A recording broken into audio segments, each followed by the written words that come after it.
All right, everybody. Welcome in. This is Starship Adventures. My name's Ian.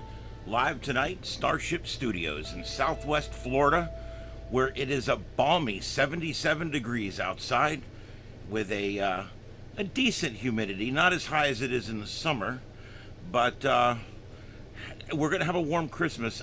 If you guys remember back, I'm not one of these people that's constantly reminding you that I was right, but I think I will this one time. I told you guys about 4 weeks ago we were going to have a warm Christmas because of the 6-week oscillation with the jet streams and things like that. It's paying off. We're going to have a warm Christmas. Snow for the Northeast, a white Christmas for millions, however. But the mountains of Georgia will probably not be seeing any snow, and I don't think we're not even going to get cold temperatures down here. So kind of an interesting situation developing here for Christmas. It's just going to be warm, a little warmer Christmas. The Northeast will be about on par, but the Southeast is going to be colder than normal. Anyway, hey everybody, let me see who we got here. Let's go back over to the other because we've got a lot going on tonight. Believe it or not, we've got a currently. Let's switch back over to the grid view. We've got 2 live cams now. It looks like it's duplicated up, so we may be down to just 1 live cam. This up in the top right was a roller from earlier. I'll try to find another one to stick back up there. The one here is supposedly live. This one here from News 18. But what we are dealing with out here is we have multiple fatalities have been reported as a Mexican Navy plane crashes off of the Texas coast. See, anytime you think your luck is bad, listen to this story. Recovery efforts currently underway. 8 people were on board the aircraft. They were conducting a mission with the Michoud and Mao Foundation for children with severe burns. This is heartbreaking. The Mexican Navy aircraft conducted a medical support mission. It crashed near the Galveston Causeway in Texas on Monday, prompting a multi-agency response from local law enforcement and Texas officials as investigators begin working to determine what happened. The Mexican Navy secretary said on X that one of the Navy's planes was conducting a medical mission in coordination with the Michoud and Mao Foundation when it experienced an incident during its approach near Galveston, Texas. The Mexican Navy said in a statement that the aircraft involved was a King Air ANX 1209. That's a King Air Alpha November X-ray 1209 as the model. It, according to the Mexican Navy, 8 people were on board the aircraft, 4 naval crew members and 4 civilians when it crashed during its approach near Galveston. Search and rescue protocols were immediately activated following the crash in coordination with the U.S. Coast Guard, which has rescued six people so far. 4 were found alive. While 2 deaths have been confirmed, efforts remain underway to rescue 2 additional people still believed to be inside the wreckage, the Mexican Navy said. According to the Michoud and Mao Foundation's website, its vision is to provide assistance so that children with severe burns have the best advanced treatment programs and multidisciplinary care. What this, I don't know if it says in here, but what this probably was a mercy flight. They were bringing those burn patients here to the U.S. for treatment because we have some of the best burn centers in the world. These were probably some children that were horribly burned in some kind of fire or something. And now they've gone down in a chopper. 2 dead, 4 rescued, and looks like they might make it. And 2 more whereabouts unknown, probably still in the wreckage. Sheriff's Office personnel, including the dive team, crime scene unit, drone unit, and patrol, are assisting at the scene. The Sheriff's Office said, adding that the Texas Department of Public Safety, DPS, is leading the crash investigation with the help of the Sheriff's Office and the Galveston Police Department. Yeah, whatever, okay. The investigation continues as search and recovery efforts are still underway, and we are looking live. You're probably wondering why is there a trolley there? I don't know. That is an Old Town trolley. They may be using it as a warming station. They may be using it to transport. It may be involved in the crash. I don't know. There looks like, I don't know if that's, I thought that was debris in the foreground, and now I don't think it is. I think we're looking at simply a parking lot or a staging area. But that looks like an Old Town trolley because that's the service I use when I go to DC or St. Augustine. Again, not a plug. I actually used them and I like them. It's an endorsement, a freebie.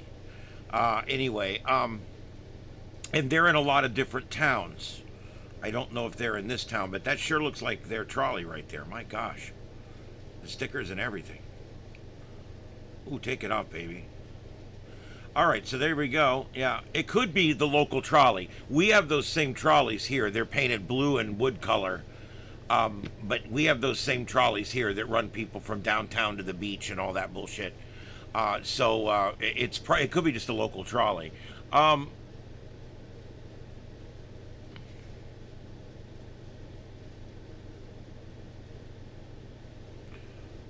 Let's see here.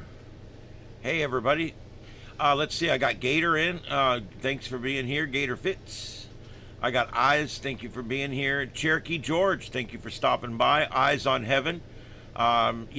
We start at 9 every night. I know you said something about you were in earlier.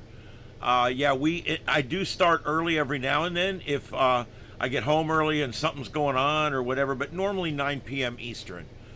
Caleb, thanks for coming in. I appreciate you guys all being here. Junior, of course. And a special thanks to my mods, Junior and Gator, and all the other mods out there. I've got some great mods. I'm going to be making some more mods soon, so hang in there. Also, Heath, Comms Prepper, is one of my mods, too. I'll be doing some more mods coming up. I've got a few of you guys I'm getting to know a little bit. I actually email with my mods and even give them my phone number and stuff. So it's a little more personal than a lot of the channels out there. I don't just throw wrenches on everybody. I like to get to know you a little bit and email a little bit, exchange just some pleasantries, just so I get to know you. I've been trolled by some real pros, and I just like to get to know people before I bestow anything. And there's Deploribus, another one of my longtime watchers here on the station. I do appreciate all you guys. I really do. Really, really, really do. All right, so there we go. That's our main grid for tonight. We're going to keep an eye on this story. I'm watching for updates as we get them on this story. There's really not a whole lot else going on. The only other story that I think, hey, Cat, your ass is right near my face. What's up with that? What's up with that? I don't need to smell that. The cat looks at you like, you don't want to smell my ass? I mean, it's my ass. You don't want to smell it? It's my ass. You don't want to smell it? It confuses them. It's like, what? And dogs get really confused.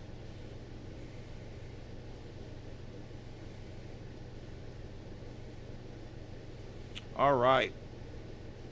Fort Smith, Arkansas. Man, that collar's tight. I'm going to switch that out anyway. All right, so my schedule, and then we'll go on with the other small news stories I have. There is a geomagnetic storm possible tonight overnight. Radio conditions are fair to Midland. I made about 100 FT8 contacts this morning when I got up. I wrapped some more tinfoil around more wires, and I was able to get up to about 30 watts and maintain it. And I was able to make contacts on both FT4 and FT8 on 20 meters on my end fed. I have a 20 meter end fed that I bought on Amazon for $35. It's just a little box that's kind of tapered on one end. It's got the UHF connector on there, and it's got one bolt on it, and that's it. And you just hook your speaker wire or whatever on that, measure it out. I use my tuner. You can also do it just by measurement. Measure it out to where it tunes perfectly at 20 meters, and you're all set to go. And then your tuner might be able to tune to 15 and 10, depending on how well your tuner is, because those are all kind of harmonics. Anyway, I've got a hex beam, but it's sitting over in the side yard because I got my 6-meter beam up top, and I'm too old to switch them out anymore. I'm trying to figure out a way, believe it or not. I want to get my 6 on one tower, but my other tower, the 40-footer, it's a Roan 45. It's a big one, and it goes up, and I got a T-bar at 30 feet, and then I got, all the sticks on top of that. But there's nowhere to put an HF antenna up there. I've already got a wire hanging off of there. That's where my 20 hangs from this tower to that tower, with like 3-foot buffers on either end, so it doesn't get anywhere near the metal tower. My noise floor is terrible. My noise floor right here, right now, on an empty channel is 9 over. It's sitting right on 9, just fingering 9, just like that. And it sucks, but that's what I got. That's what I got to work with. All right. So I went out and did POTA this last weekend. I made 119 POTA contacts. So then today I come home and I got aggravated, right? This morning I got aggravated because while I'm working FT8, I like to do 2 or 3 things at once. I'm a multitasker.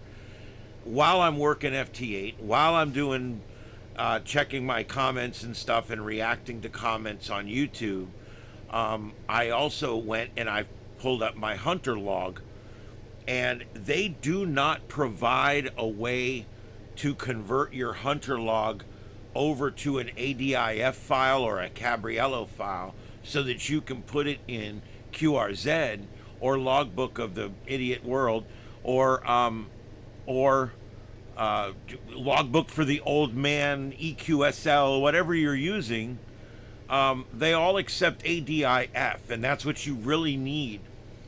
So I got aggravated this morning, and I went and found a guy, and I watched his tutorial, and I got confused as shit. But anyway, I found a thing called ADIF Master. ADIF Master. And what I did was I went and I copied the last 100 of my hunter contacts off of the POTA website. I just highlighted all of them, copy.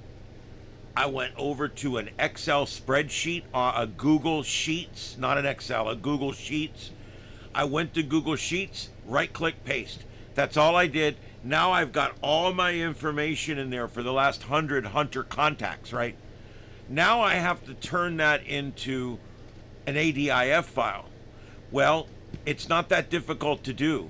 You can literally split the date and time into 2 different columns. Then you can right click and take the ... out of there, the colon out of the time. You can then right click and change the format to the right format. And then you can go down and where it says phone, whatever, right click, change all, and just put SSB. And I made it look just like the Cabriello file. And then I renamed all of the top things.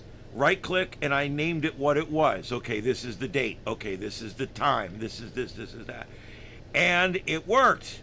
I was very, very impressed with it. It's and then I exported it. I didn't export it, I saved it. I just saved it as an ADIF file. I went to QRZ, uploaded my ADF file, and it told me the first 22 were duplicates because I had put those in manually, and it put the rest in, and then I immediately propagated those over to Logbook of the World, and then I pulled everything back from Logbook of the World, so I got all my confirmations on QRZ right now, and it's doing really good.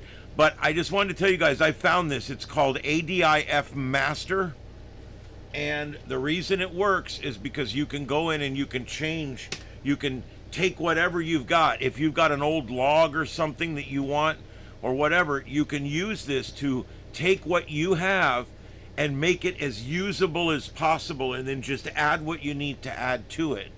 But it did work, and all those contacts are now in my logbook without me having to manually type them in.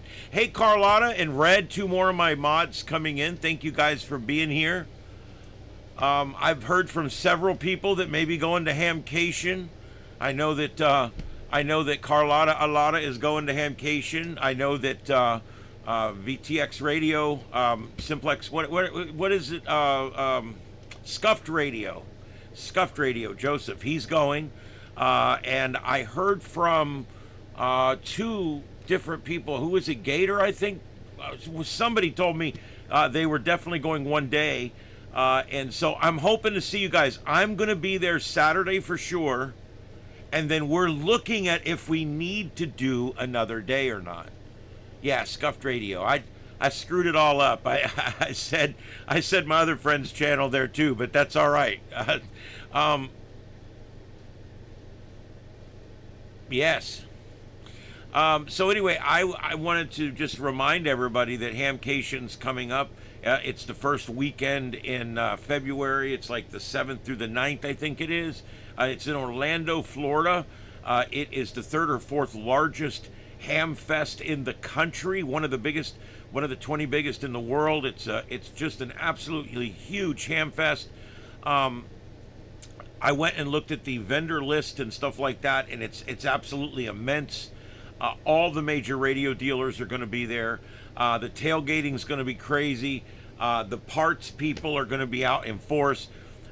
The people that only do the big ham fests all do this one. So when you go to Tampa and Atlanta, like I just did,